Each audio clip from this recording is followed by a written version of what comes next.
Bonjour Frère Lumière, bonjour Sœur Étoile. Le thème astrologique, une scène de théâtre déjà écrite et peut-être une illusion de soi, avec un point d'interrogation. Je vais partir de 2 livres, un livre qui a déjà une vingtaine d'années je pense, peut-être un petit peu plus, qui n'a pas été republié récemment en tout cas, il doit être difficile à trouver, puis celui-ci beaucoup plus récent.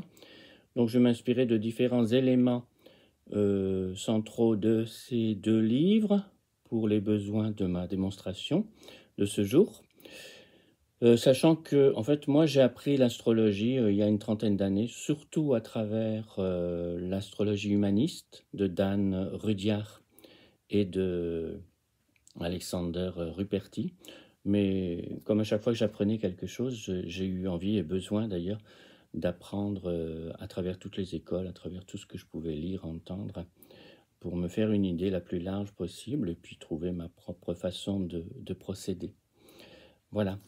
Alors, pour aujourd'hui, je t'invite à envisager, et puis le petit détail avec les chapeaux, tu vas voir, je vais en changer, parce que justement, le thème astrologique de naissance va être envisagé comme une pièce de théâtre avec des personnages, et nous sommes tous des personnages. Nous nous identifions aux personnages que nous sommes, mais nous ne sommes pas seulement ce personnage, nous pourrions en être un autre. D'ailleurs, nous sommes tous les personnages que nous percevons à l'extérieur de nous, nous sommes toute la vie. Et donc, en changeant comme ça de chapeau, d'étape en étape, j'illustrerai un petit peu, c'est bien d'associer le geste à la théorie, j'illustrerai un petit peu le fait que, eh bien, nous sommes différents personnages, tous les personnages, et nous sommes à l'intérieur d'une pièce de théâtre, alors que je vais te décrire maintenant, puisque le thème natal astrologique peut être envisagé comme une pièce de théâtre pas encore jouée à la naissance, c'est juste décrit comme ça, mais déjà écrite pour l'ensemble de la vie. Le scénario est prédéterminé. Oui. Il nous reste la liberté du regard et de la distance d'observation par rapport à ce scénario.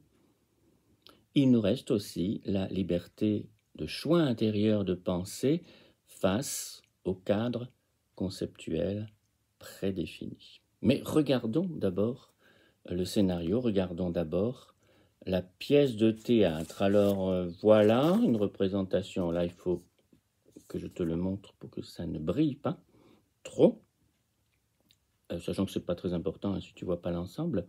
Voici la scène de théâtre et la pièce qui va y être jouée, avec les acteurs, les planètes.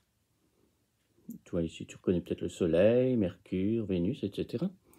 Les acteurs qui vont être analysés d'un point de vue astrologique comme des fonctions psychologiques, on verra après.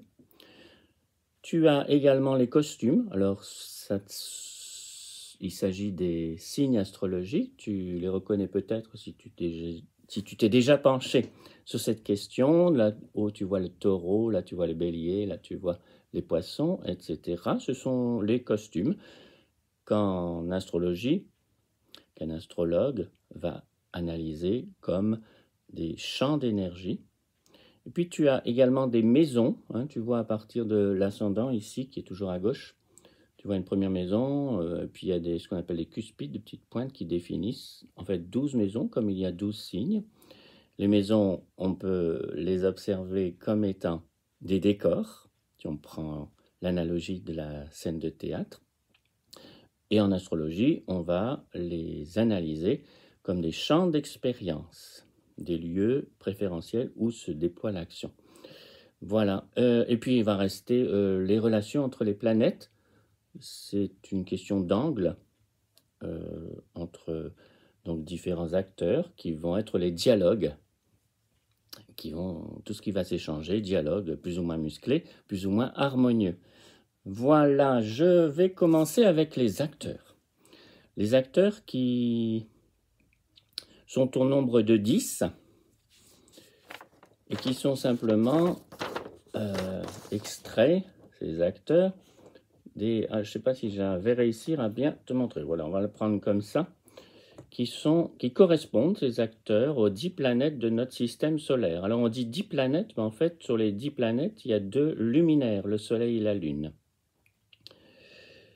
Mais si tu veux savoir exactement, ça ne sert à rien. Si j'approche, c'est plus clair. Si tu veux savoir exactement d'où viennent les énergies propres à ces acteurs, les spécificités propres à ces acteurs, il suffit que tu regardes le système solaire, que tu te penches sur la question, et à partir du Soleil, tu vas avoir, là ils sont représentés en fonction de leur taille, tu vas avoir Mercure, tu vas avoir Vénus, tu vas avoir... je suis un peu en difficulté face à... Oui, c'est simplement la Terre, l'acteur qui est en fait l'acteur central, mais qui ne fait pas partie des planètes qu'on va étudier. C'est le point d'observation, la Terre. Et puis de l'autre côté de la Terre, tu vas avoir Mars, et puis Jupiter, une grosse planète, et puis Saturne avec ses anneaux, etc. Neptune, Uranus, pardon, Neptune et Pluton. Sachant que de Mercure à Mars, on les appelle ces planètes des planètes personnelles, puis des planètes sociales, Jupiter et Saturne, puis des planètes transpersonnelles, de Uranus à Pluton, qui sont des planètes qui ont été découvertes seulement à la fin du XVIIIe siècle, 1781 pour Uranus. Avec le progrès de l'optique, on a pu voir plus loin dans le ciel, mais avant, les astrologues ne voyaient que jusqu'à Saturne.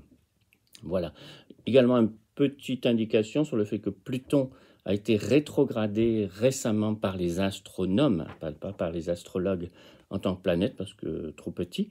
Mais pour les astrologues, ça ne change rien, c'est toujours une planète, et il a la même puissance d'impact dans un ciel de naissance. Puissance symbolique. Voilà, puisque l'idée de l'astrologie repose sur le fait que tout parle de tout dans l'univers, parce que tout est interdépendant, interconnecté, interrelié. Si on a une bonne grille de lecture cohérente, on peut faire le lien entre quelque chose d'extérieur et quelque chose d'intérieur. Et c'est un grand service qu'on peut se rendre à nous-mêmes, parce qu'à partir du moment où on voit à l'extérieur les choses, on a plus de possibilités d'agir sur elles. Voilà. Alors là, aussi, si tu veux avoir une idée de la façon dont on représente chacune des planètes, leurs sigles, hein. Ici, tu vois là, Pluton, Neptune, Uranus, Saturne, Jupiter, Mars, la Lune, Vénus. Mars et Vénus sont très connus à cause du fait, par exemple, des livres à succès comme Les hommes viennent de Mars, les femmes de Vénus. Ici Mercure, et ici le Soleil, qui est représenté simplement par un point, un cercle, et puis un point au milieu. Et tout cela est vu, ces planètes, ces acteurs sont vus depuis la Terre. La Terre est le point d'observation, d'où tout est regardé. Alors oui, quelques indices sur chacune de ces planètes, je vais peut-être te les remontrer, pour dire que le Soleil représente l'identité, la conscience, la volonté. La Lune va représenter plus les besoins émotionnels, l'humeur, ce dont nous avons besoin pour être bien. Et puis, voilà, pas Uranus, mais Mercure va représenter la perception, le raisonnement, la communication. Vénus va représenter la fonction, puisque chaque planète, si on la prend comme un acteur par rapport à la pièce de théâtre, va avoir ses spécificités. En astrologie, on va dire une fonction psychologique, et Vénus représente la fonction affective, relationnelle, esthétique, éthique et même artistique. Voilà. Et Mars va représenter l'affirmation de soi, la volonté active. Et Jupiter, toutes les valeurs d'expansion et d'optimisme. Saturne, toutes les valeurs de rétraction, de responsabilité et d'effort. C'est vraiment la fonction de structuration. Saturne, Uranus va représenter la fonction d'individuation, le fait que l'on va se libérer, qu'on va transformer un certain nombre de choses. Je te rappelle donc que Uranus a été découvert en 1781. Et si tu regardes le contexte historique pendant lequel a été découverte, autour duquel a été découverte cette planète, Uranus. Il s'agissait de la déclaration d'indépendance des 13 premiers États des États-Unis, hein, qui étaient sous la tutelle de l'Angleterre et qui s'en sont séparés. Puis ça, c'est en 1776, je crois. Et de l'autre côté de cette date de découverte d'Uranus par Herschel, hein, en 1781, tu as la Révolution française, dont il n'y a pas à démontrer qu'elle est une révolution. Eh bien, il y a ça dans la symbolique uranienne. Tu as Neptune, hein, qui est la fonction de dépassement de soi, d'universalisation, ce qui fait aussi qu'on est capable de regarder les choses avec une grande distance, comme si peut-être tout était un rêve que nous faisons. Et puis Pluton, alors là, Pluton nous oblige à aller au fond des choses, c'est la fonction de transformation de soi, d'essentialisation, de confrontation au contenu de l'inconscient, etc., et de relation au pouvoir. Ceci pour les acteurs, ou donc en astrologie, pour les fonctions psychologiques que représente chaque planète. À présent, nous observons les costumes, puisque chaque planète va revêtir, pour la circonstance du scénario de notre vie, un costume plus particulier. Et ces costumes sont au nombre de 12. Hein, tu les as évidemment déjà rencontrés. Tu les connais peut-être. Tu as une idée de leurs caractéristiques, en tout cas souvent de ton propre signe, du signe de tes amis proches. Et les costumes, on va les observer les uns après les autres, dans l'ordre et la discipline, sachant que, en fait, ton costume central particulier correspond à ton personnage central particulier, à ton acteur, toi, en tant qu'acteur central particulier. C'est le soleil, hein, identité, volonté et conscience. Cet acteur-là porte le costume de ton signe. Hein. Si tu es taureau, c'est parce que le soleil, dans ton ciel de naissance, était en taureau. Si tu es gémeaux, c'est que le soleil était en gémeaux, etc. Voilà, ici tu vois un soleil, un acteur, qui a endossé le costume, donc un acteur, une fonction psychologique, qui a endossé le costume, donc un champ d'énergie propre au taureau. Eh bien, on va analyser chacun des personnages tour à tour de cette manière. Je vais, parce que c'est intéressant d'avoir des images, je vais utiliser ce livre pour justement te montrer à chaque fois une image. On commence par le bélier, hein. Voilà, on commence par le bélier. Avant de te dire quand même justement que qu'est-ce que c'est que le zodiaque? Il y a différents types de façons de l'aborder. Les Indiens, par exemple, ne l'abordent pas comme nous. Ils ont un zodiaque sidéral qui correspond vraiment à la projection dans le ciel du système des constellations. Et aujourd'hui, comme il y a ce qu'on appelle la précession des équinoxes, donc le recul du soleil tous les ans un petit peu par rapport à cette perspective dans le ciel vis-à-vis des constellations, il y a un recul d'à peu près 30, un peu moins de 30 degrés quand même, sur 2000 ans. Mais nous utilisons une astrologie différente qui tient compte en fait simplement du cycle des saisons. Le premier degré du bélier, c'est simplement le premier jour du printemps. Ce moment, le printemps, c'est le moment où la partie de jour et la partie de nuit étaient totalement en équilibre. Et puis la partie de jour va reprendre petit à petit le pas sur la partie de nuit, ce qui est tout un symbolisme.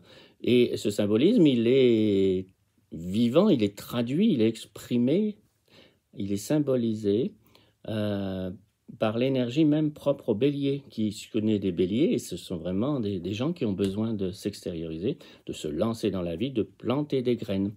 Eh bien, nous allons donc dire un mot sur le fameux bélier que je t'ai montré, que je te remontre. La bête à cornes, voilà. Si tu connais des béliers, hein, cette volonté de toujours monter sur quelque chose, sur un tas de bois, sur un... Tiens, je vais te mettre un chapeau différent. Allez, chapeau de Noël. Puisque je t'enregistre cette vidéo dans la période de Noël. Voilà, le bélier. Je vais à chaque fois analyser le signe, le costume, le champ d'expérience que représente le signe. Je vais analyser en fonction de l'objectif le plus profond qui est derrière le signe, qu'il soit connu, reconnu ou pas par celui qui vit le signe. L'objectif du bélier, c'est d'enseigner le courage. Il représente le pouvoir de la volonté pour triompher de quelque intimidation, quelque obstacle, quelque doute que ce soit. Le bélier, c'est cette part de nous-mêmes qui fait exactement ce qu'elle veut faire, choisir et agir. Donc, le courage existentiel. Le but à atteindre pour le bélier est le mariage parfait des désirs et des actions. C'est la liberté. Ne pas se perdre en émotions, pas de fascination pour les dessous psychologiques de nos décisions. Le pouvoir de la volonté pour construire une vie. Alors je te remontre le livre où je tire l'inspiration de l'objectif que je vais te décrire pour chacun des signes parce que le livre est vraiment admirable. Voilà. Eh bien, je crois qu'on va passer au taureau. Je suis un taureau, personnellement. Ouais, temporairement, je suis identifié au personnage taureau, mais pas seulement, parce que nous ne sommes pas que notre signe. Et d'ailleurs, un thème astrologique montre à quel point nous sommes une multiplicité de choses. Le taureau, son objectif, c'est de participer totalement, ressentir pleinement, être simplement appréciation, sensation. L'éternité, la sérénité, la paix, c'est vraiment ça qu'il y a au fond du taureau. C'est vraiment ça que cherche en profondeur le taureau. Ça ne se voit pas toujours. Parfois, on pense que le taureau est fonceur. Non, non, c'est le bélier qui est fonceur. Le taureau, il reprend l'énergie du bélier. Alors, je t'ai justement pas fait cette petite observation rapide, puisque je pensais à plusieurs choses en même temps. Je vais te la faire. À partir du premier degré du bélier, où il y a une énergie comme ça qui s'élance vers le monde, il y a une graine qui est plantée. Les signes vont être dans une dynamique, une dialectique, un processus d'intégration où un signe compense l'autre et va plus loin que le précédent. Le bélier lance l'énergie, le taureau trouve une bonne terre pour cette énergie et produit le fruit. Le gémeau qui va suivre va permettre la diversification, l'ouverture. Le cancer va donner un centre, un cœur, une sensibilité à ce qui est trop dispersé. Le lion, au contraire du cancer, à chaque fois le signe compense le signe précédent et l'amène un petit peu plus loin. Le lion, au contraire du cancer qui vivait les choses de l'intérieur de manière un peu cachée, le lion doit révéler tout ce qui se passe à l'intérieur, mais à tel point que ça peut vraiment être exagéré. Tu connais des lions, tu connais l'orgueil fameux du lion. C'est la Vierge qui va s'occuper de compenser, de rééquilibrer ce qui se passe pour le lion en critiquant. Voilà, en prenant de la distance, etc. Mais évidemment qu'on peut s'enliser dans la critique, on le fait d'ailleurs généralement, et il faut passer à autre chose. Du bélier à la Vierge, tu es dans un processus individuel, de développement individuel.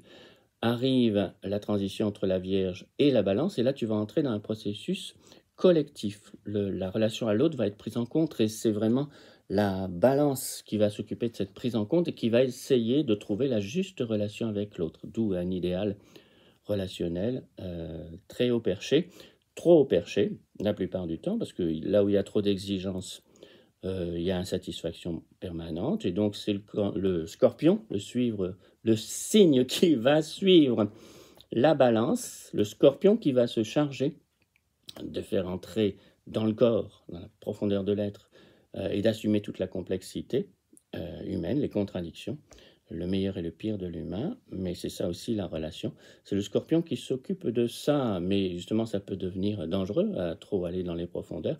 C'est le Sagittaire qui va s'extraire des marécages éventuels du Scorpion. Pour à chaque fois, le Scorpion c'est un signe d'eau, le Sagittaire un signe de feu, donc là aussi c'est à chaque fois des éléments qui permettent d'intégrer progressivement l'énergie.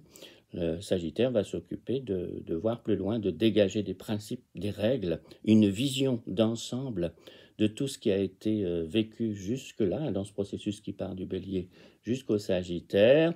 Le Capricorne qui arrive après va donner une forme sociale très, très affirmée, très déterminée, très choisie, très représentative. Hein. Tout ce qui est à l'intérieur commence à pouvoir se manifester dans une représentation sociale, professionnelle, une image vis-à-vis du monde. Voilà. Et puis, c'est trop fort, justement, et le Verseau arrive pour balayer tout ça et proposer une nouvelle vision encore. Il y a du changement tout le temps. La vie, c'est le changement. La vie, c'est l'impermanence.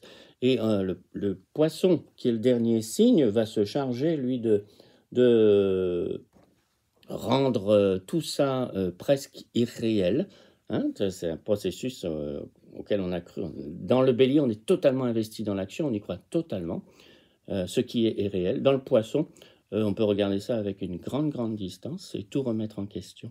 Et puis commencer peut-être à se dire qu'il y a un mystère avant les apparences, avant la scène de théâtre, avant les acteurs, avant les costumes. Il y a peut-être, on reviendra à ça dans la conclusion, il y a peut-être quelque chose de plus profond qui existait avant que n'existe la scène de théâtre. J'en étais au Taureau, et c'est ça qui m'avait fait revenir en arrière pour te montrer tout le processus. On est avec les Gémeaux à présent. Les Gémeaux, une image qui vaut mieux que 10 000 mots. Hein. Voilà. Pour évoquer le fait que l'objectif profond des Gémeaux, c'est la perception. Voir, entendre, sentir, éprouver. Les Gémeaux naissent pour percevoir, pour se gorger d'informations. La stase, si caractéristique des Taureaux, le signe avant, et l'antithèse des Gémeaux. Ce signe, les Gémeaux, doit rester en mouvement tout le temps. Les faits de perception à l'état brut, pas leur signifié, constituent la nourriture des Gémeaux. Découvrir le secret du monde, rassembler les indices, tout voir. Tu connais la curiosité légendaire des Gémeaux qui sont toujours un peu enfants dans leur démarche. Voilà le Cancer, une image pour le Cancer. Le poids des mots, le choc des photos. Hop, voilà. Et, petite explication sur l'objectif profond des Cancers, étourdis par le manège virevoltant des Gémeaux, le signe qu'on vient d'étudier. Déboussolé quelques instants par le chaos de la vie, la conscience se tourne maintenant vers l'intérieur, vers ses racines. Le Cancer prend une nouvelle direction. Au lieu de piller l'univers dans tous les sens, le crabe, donc le Cancer, pénètre en lui des spirales de conscience, sondant en profondeur les dessous du vécu, direction le cœur. Il parle constamment le langage du moi profond, le langage de l'émotion, fasciné par la réactivité et la subjectivité de l'esprit. Leur sève vitale est un processus psychanalytique lent et continu, en général auto-administré. Sentir la conscience, sentir chaque nuance de la vie, se défaire de l'engourdissante carapace qui nous protège dans cet abattoir qu'est le monde, c'est la tâche du crabe.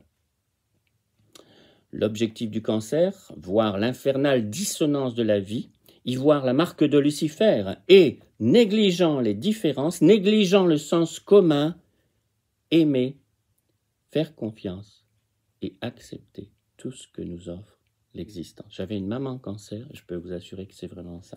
Et puis peut-être vous avez autour de vous, ou pour vous-même, l'exemple de cela. Le lion, alors là, le lion, l'acteur, ça, on peut vraiment dire que c'est l'acteur par définition, le lion. Si vous êtes lion, vous avez des talents de comédien en général. J'ai un ascendant lion, ça se voit.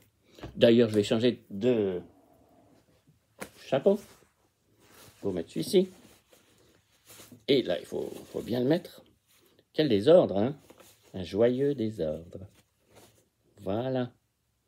L'ordre dans le désordre. La cohérence dans le chaos. C'est ce que je te propose. L'objectif, je t'ai montré ce fameux lion, dont on retrouve des symbolismes dans le monde de Narnia avec Aslan, etc. Hein. L'objectif, c'est l'expression de soi. Le contenu de l'esprit doit devenir visible. Tu vois, c'est le contraire du Cancer, et c'est vraiment la compensation, et le rééquilibrage, et aller plus loin. mais il faudra encore récompenser, c'est le signe qui s'en chargera. Manifestation créative de soi.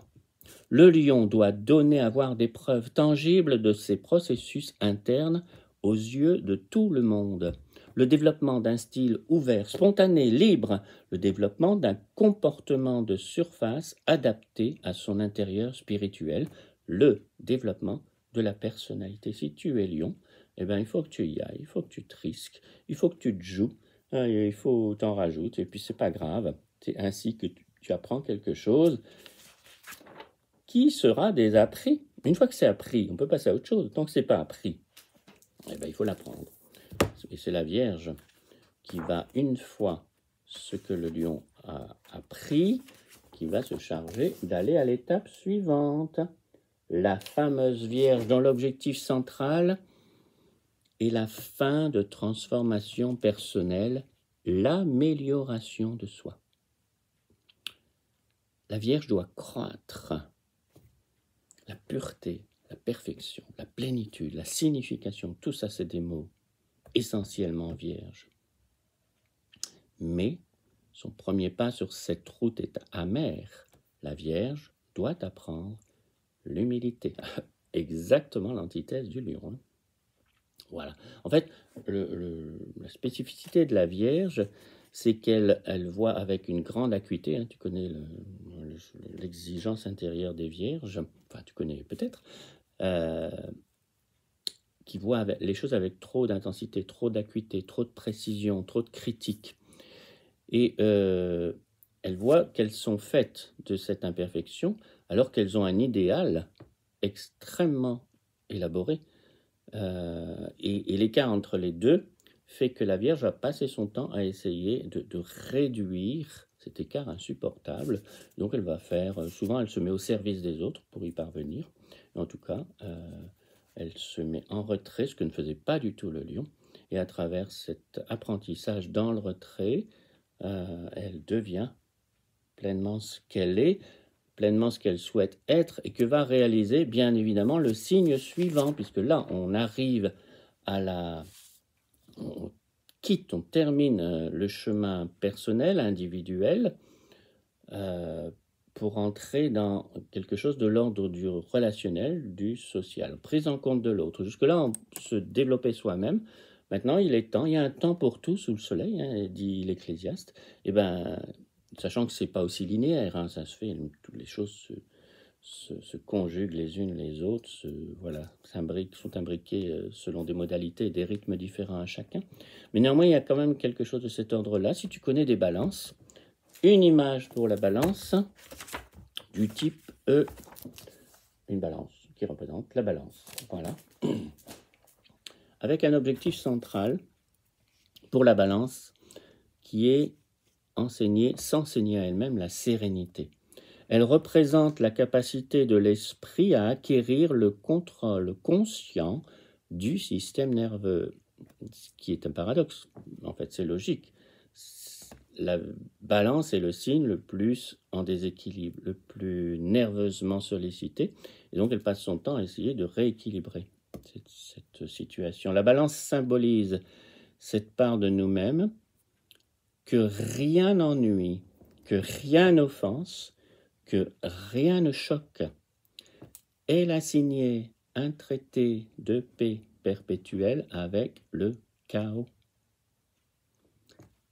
Atteindre une harmonie intérieure imperturbable. C'est vraiment ça le fond. Enfin, toutes les balances ne le savent pas. C'est ça qui se cherche à travers toutes les situations extérieures, à travers la pièce de théâtre. Mais en fait, c'est vraiment ça qui se cherche.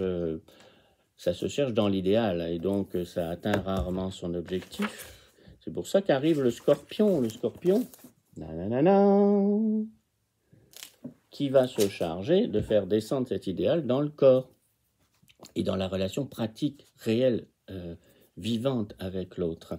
Il n'y a pas de signe plus concret, c'est un signe d'eau, hein, c'est de l'eau concrète, c'est de l'eau complexe, c'est de l'eau qui intègre tout, mais qui est, dont l'objectif est de clarifier les priorités, se brancher sur l'instant présent, vivre intensément, mettre bas les masques, faire en sorte que rien ne reste caché des murs de peur, rendre l'inconscient conscient.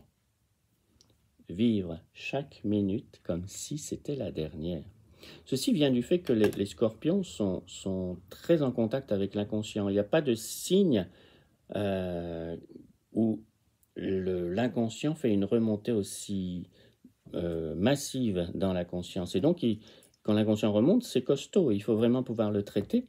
Donc, chacun s'y prend comme il peut. Chaque scorpion va s'y prendre comme il peut. Puis nous-mêmes, ça nous concerne tous. On a tous une part de scorpion. On s'y prend comme comme on peut pour gérer cet afflux de contradictions d'être, de complexité d'être, parfois de torture d'être. Et si on est sur une voie de connaissance de soi, ça va vraiment être du matériel extraordinaire pour mieux se connaître et aboutir à une personnalité plus intégrée. Voilà, au-delà du scorpion, on ne va pas rester dans les eaux voilà, si radicales, si intenses, si profondes du scorpion. On va, autant on descend, autant on remonte. Et qui est-ce qui remonte? C'est le Sagittaire. Hein. Je vais te montrer d'ailleurs une image, c'est assez connu. L'image du Sagittaire, voilà, un centaure archer. Je vais te lire l'objectif, l'esprit se projette à l'extérieur vers de nouveaux horizons. Des actions favorisant l'expansion de conscience par l'accumulation d'expériences nouvelles, réaliser le sens ultime de la vie, trouver sa destinée sur le plan cosmique, arriver à la vérité. La vie en tant que quête perpétuelle, reconnaître que la tâche primordiale de l'humain est la recherche du sens, et réaliser que dans ce monde transitoire, toute sécurité, toute protection vaut la peine d'être sacrifiée si elle se dresse entre un homme et une femme, et cette quête incessante. Allez plus loin, allez plus haut, c'est le moment de mettre le chapeau de l'aventurier, parce que c'est le chapeau Sagittaire, voilà. Juste le temps d'arriver au Capricorne, voilà, qui va calmer le jeu. Un Capricorne, moi, c'est un mix entre plusieurs animaux, un chèvre, puis je ne sais plus quoi, dont l'objectif, culminer, se tenir sur les hauteurs, être libre.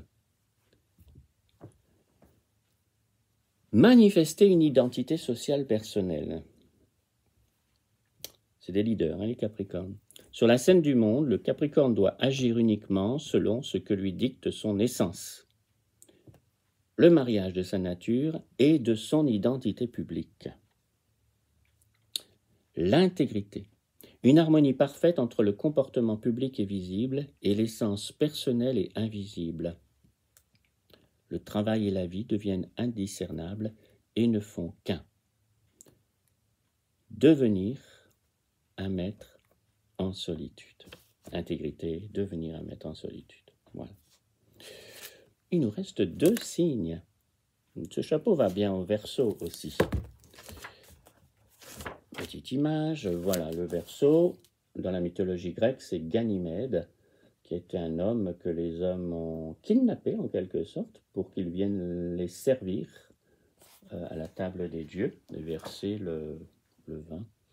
Je ne sais plus comment on appelle ça d'ailleurs, nectar, peu importe.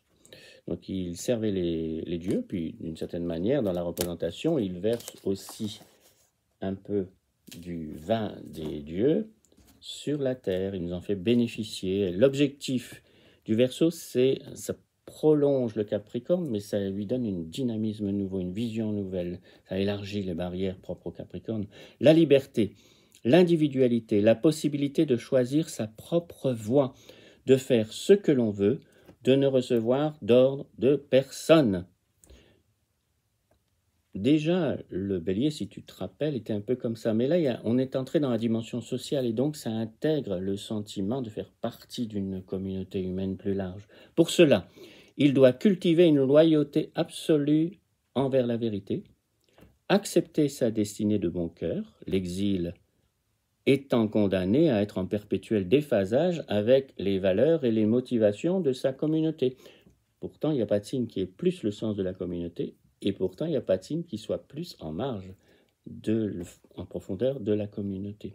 Donc, une expression de soi sans compromis, sans altération, l'individuation au sens où l'exprimait Jung, hein, cette capacité à vivre à partir du moi le plus universel et à partir du moi le plus unique, singulier, hein, cette synthèse entre le moi personnel et le moi collectif. Et puis, ce processus s'achève avec le poisson. On est parti du bélier, c'était très personnel, très irréfléchi d'une certaine manière. Il s'agissait juste d'entrer dans la vie. Avec le poisson, il s'agit maintenant, on a vécu toutes les phases, on a compris que tout était possible et que tout était nécessaire, que tout était juste, et puis le poisson, il peut se retirer. Un vrai poisson, hein, s'il va au fond de lui-même, peut se retirer et peut relativiser et peut passer au mystère. Comment est représenté le poisson dans ce livre? Je vais te le montrer tout de suite. Par deux poissons. D'ailleurs, le glyphe du poisson, c'est deux poissons. Je vais te remontrer ici. Hein. Tu l'as déjà vu forcément. Où il est le poisson? Voilà, il est ici. C'est pas de poisson, mais c'est... Voilà. C'est quand même de manière très stylisée, deux poissons côte à côte. Et donc, l'objectif profond du poisson, c'est en fait le poisson, au lieu d'observer le monde, observe l'esprit observant le monde. Tu vois le recul possible chez les gens qui sont dans l'énergie poisson. L'univers objectif disparaît. La seule chose qui demeure est un vaste ensemble de créations subjectives. La seule chose qui demeure est un rêve. L'objectif des poissons? Une réalisation subtile de l'esprit. Une réorientation qui ne change rien et qui pourtant change tout.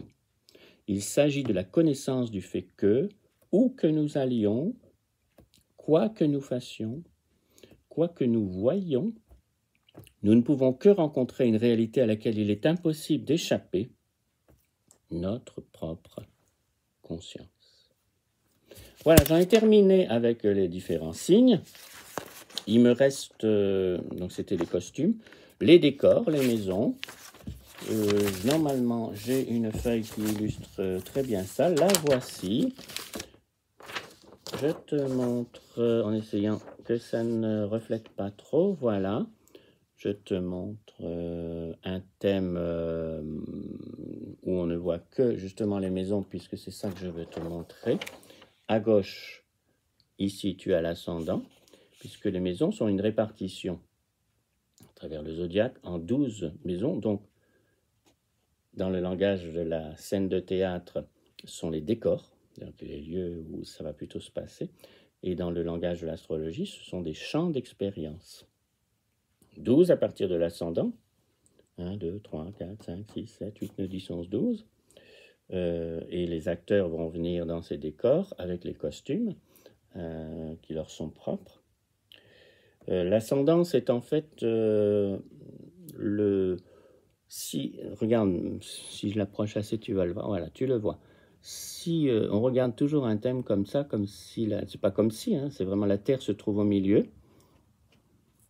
Et toi, tu es sur la Terre. Et si au moment de ta naissance, tu avais regardé à l'horizon Est, la constellation qui était impliquée à l'horizon Est, où se levaient tes planètes, tes acteurs, c'est ton ascendant. Voilà, ici, comme c'est à l'envers, j'ai un peu de mal, mais ici, l'ascendant est Lion, parce que la partie du ciel, la partie de la constellation, alors c'est plus compliqué que ça, parce que comme on n'est pas, nous, dans une astrologie sidérale, mais une astrologie correspond au cycle des saisons, il faut tout remettre dans une autre grille de lecture, ça n'a pas d'importance.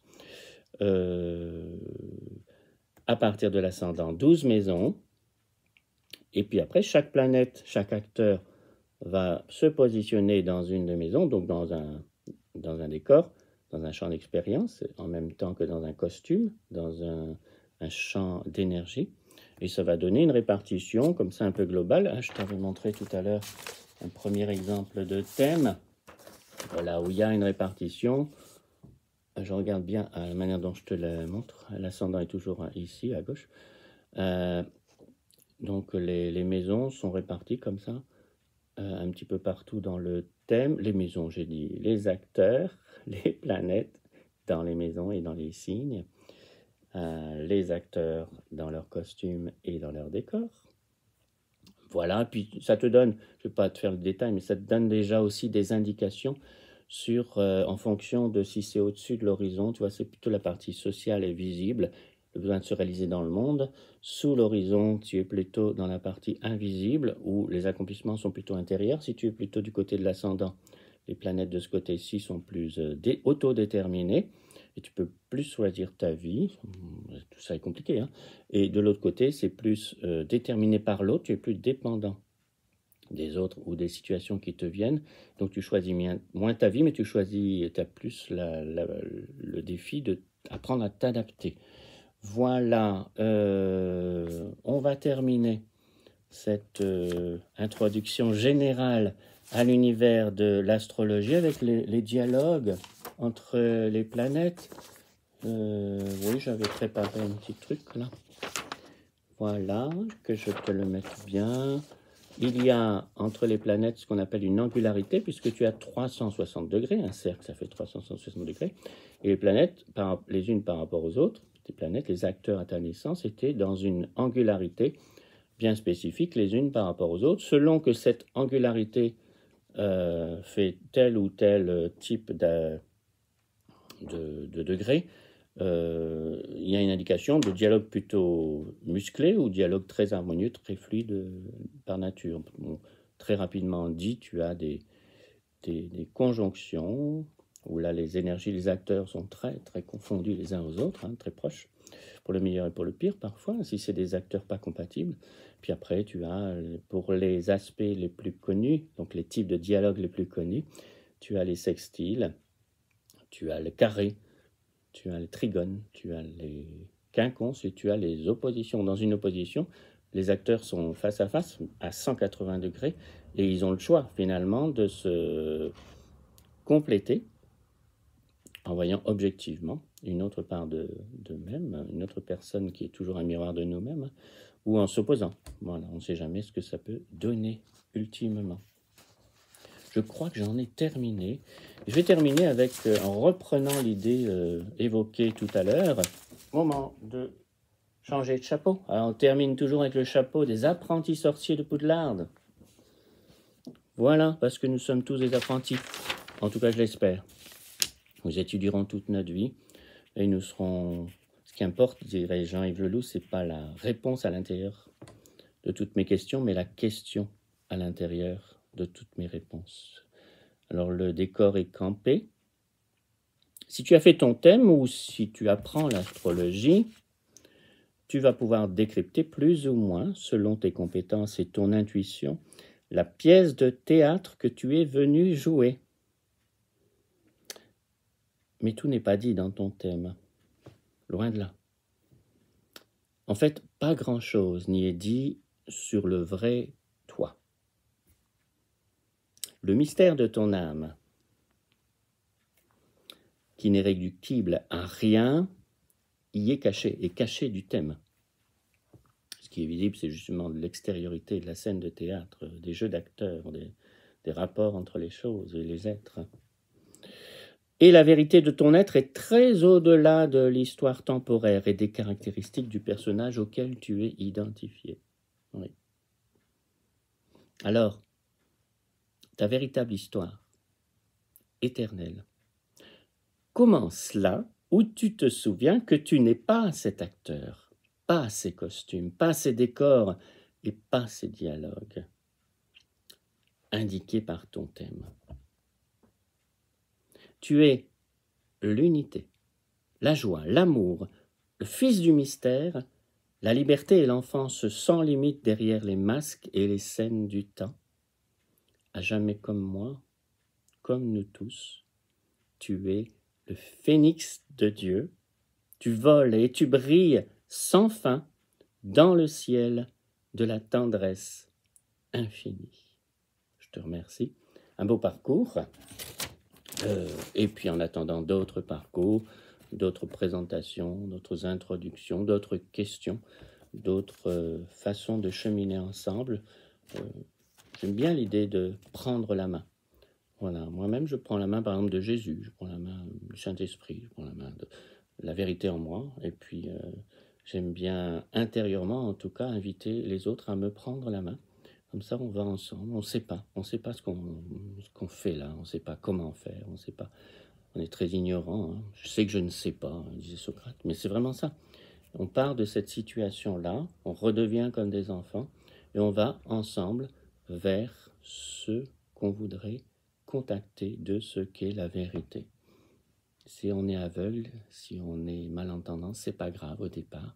Le reconnaître, c'est déjà être vraiment sur ce chemin de guérison qui est, pour moi, le sens le plus profond d'une vie. Reconnaître que nous sommes malades, que nous nous identifions à un personnage qui n'est pas vraiment nous-mêmes, qui a des implications pour le meilleur et pour le pire, et essayer d'aller au-delà du personnage vers l'immensité, la liberté et la joie de la vie dont nous sommes issus et qui est là à chaque instant, c'est absolument garanti. Je te remercie. Je vais te remontrer les 2 livres pour terminer, te dire au revoir et à bientôt.